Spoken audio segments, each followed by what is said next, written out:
ब्रेकनंतर आपल्या सगळ्यांचं स्वागत। पक्षाच्या अडचणींच्या काळात पक्षाला ब्लॅकमेल करणं योग्य नाही। ज्याला जायचंय त्यानं जा, मी कोणाला थांबवणार नाही, अशा शब्दात पदाधिकाऱ्यांच्या समोर शिवसेनेचे पक्षप्रमुख उद्धव ठाकरे यांनी आपली भूमिका स्पष्ट केली आहे। या क्षणाची एक महत्त्वाची बातमी, पक्षाचा शिवसैनिक लढणारा आणि जिंकणारा आहे। पक्षात नाराजीचा सूर आळवणाऱ्या माजी नगरसेवकांना आणि पदाधिकाऱ्यांच्या समोर पक्षप्रमुख उद्धव ठाकरे बोलत होते। त्यांनी म्हटलंय की ठाकरेंच्या शिवसेनेत काही पदाधिकाऱ्यांनी आणि माजी नगरसेवकांनी नाराजीचा सूर आळवल्याच्या बातम्या येतात। पक्षात विश्वासात घेत नसल्याचं आणि योग्य मान मिळत नसल्याचं सुद्धा काही जण सांगतात। पण अडचणीच्या काळात ब्लॅकमेल करणं योग्य नाही असंही उद्धव ठाकरे यांनी स्पष्टपणे बजावलंय।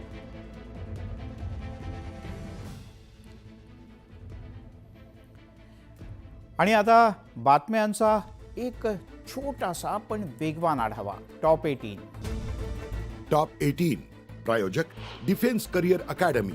युवक युवतींनो, भारतीय सैन्यात घडवा अभिमानास्पद करियर।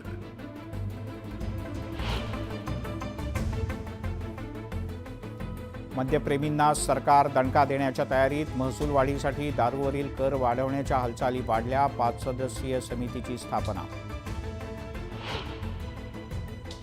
मालेगावातील स्थानिक राजकारणामुळे 2 वर्षात होणारं उड्डाणपुलाचं काम 7 वर्षांपासून रखडलं। वाहतूक कोंडीमुळे नागरिक त्रस्त।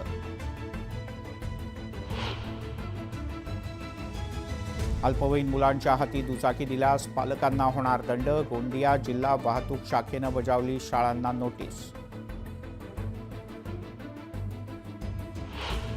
अमरावतीमध्ये जिल्हा परिषदेच्या आवारातील अतिक्रमण पोलीस बंदोबस्तात हटवलं। 8 ते 10 दुकानं जेसीबीच्या सहाय्यानं जमीनदोस्त।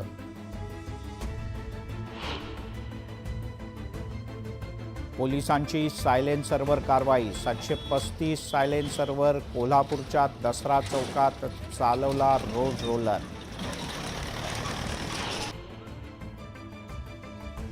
वाडा तहसील कार्यालयाला नागरिकांचा घेराव। बोर ब्लास्टमुळे गावातल्या घरांचं होतंय नुकसान। प्रशासनाच्या दुर्लक्षामुळे नागरिक आक्रमक।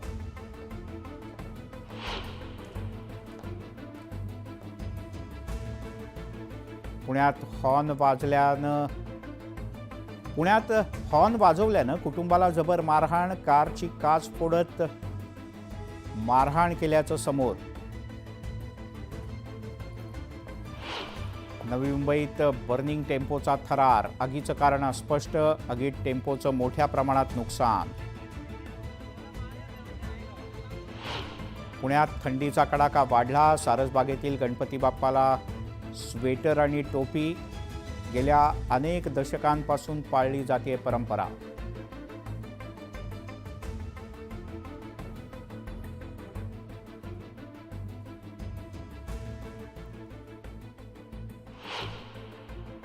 यासोबत